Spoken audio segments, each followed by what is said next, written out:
we've now gotten into aspiration. Obviously, a big buzzword at LG right now. It's governing everything that we Yeah. do. Yeah.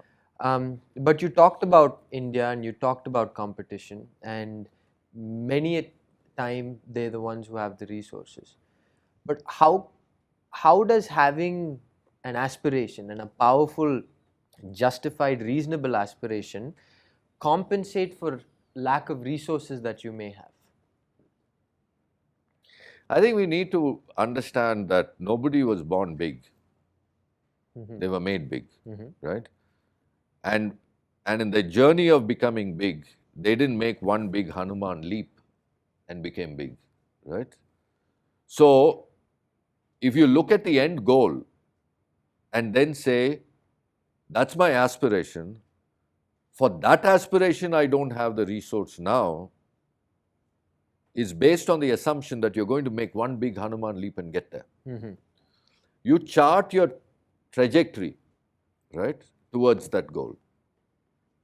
At every stage in the trajectory, you're not starved of resources. Mm.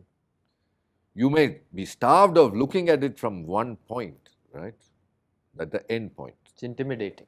That could be intimidating. But, you know, when a marathon runner starts off running, he doesn't visualize the 40th kilometer. He visualizes the next 1 kilometer, right?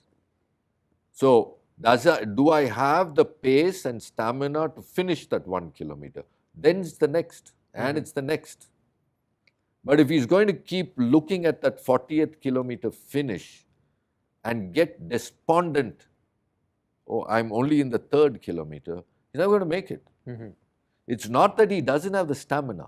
It doesn't mean it doesn't have the capability. It is about how you view your aspiration and how do you moderate it into a trajectory that is reasonable. Mm-hmm. So in that trajectory, you don't have resource constraints. You have aspiration constraints. But if you have the aspiration, resource is not a constraint. Yeah. Interesting.